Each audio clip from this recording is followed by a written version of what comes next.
Sebelum jawab pertanyaan yang dalam itu, yang pertama menarik tadi, saya mau respon.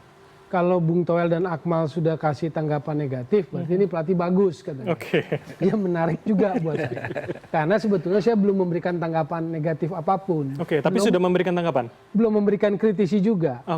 Ada pernyataan saya, kutipannya dianggap negatif. Berarti kan nggak paham. Apa? Mungkin ada yang belum tahu, apa yang bisa Anda ulangi? Track record oke, seperti tadi diceritakan oleh Akmal. Rekam jejak oke. Cuman apakah dalam kepelatihan itu, ini kita bicara sepak bola. Satu metodologi yang dia terapkan di Kanada akan bisa persis sama diterapkan di Indonesia. Itu belum tentu, saya bilang. Kenapa? Karena positioning sepak bola Kanada dan Indonesia yang berbeda. Kan begitu. Sejelek-jeleknya Kanada, ada yang main di Liga Champion kipernya. Ada yang main di Burnley, Premier League. Ada Alphonso Davies, main di Bayern Munchen, sudah juara Liga Champion juga. Itu pasti memberikan sebuah perbedaan. Positioning Kanada dan Indonesia berbeda. Jadi saya tidak mengkritisi atau belum mengkritisi, tapi kalau publik netizen menganggap itu negatif, ya itu persoalan mereka. Itu tafsir netizen menurut Anda. Betul. Prinsip kritik itu akan muncul sebagai checks and balance, itu akan muncul setelah dia bekerja. Kita harus kasih waktu, kan dia begitu. Misalnya Maret ada FIFA Series, Juli ada AFF yang terdekat, lalu nanti tahun depan ada Piala Asia.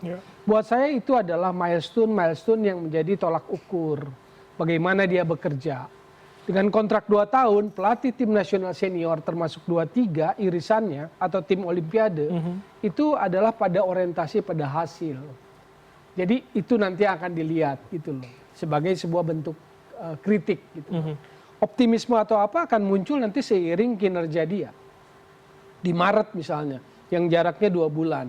Bagaimana persiapan dia sejak diperkenalkan sampai sekarang.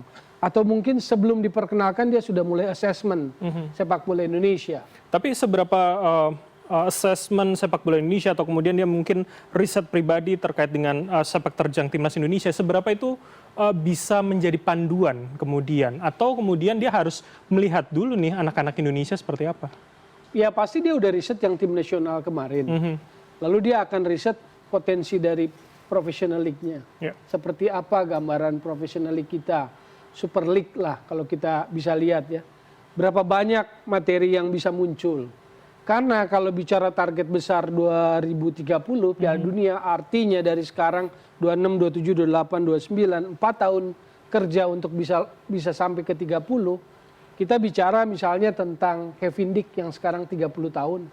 Jordi Amat yang sekarang 33. Kita bicara Sandy Walsh juga yang sudah 30 tahun saat ini. Lalu siapa lagi? Kelvin Verdong juga sudah tidak muda. Jadi itu adalah persoalan, bukan persoalan. Sesuatu yang harus dia perhitungkan. Atau dipersiapkan oleh generasi berikutnya ya. Makanya dalam jumpa pers dia sempat menyebut bahwa kita butuh pemain level 1, pemain level 2 yang main di Liga Utama Eropa. Kalau kita bicara Liga Utama Eropa itu ada 5, cuma 5. Ada Inggris, ada Jerman, ada Prancis, ada Spanyol, ada Itali. Dan yang berkompetisi di situ kan kita cuma 4 orang saat ini. Ada kiper, kok tiba-tiba lupa namanya.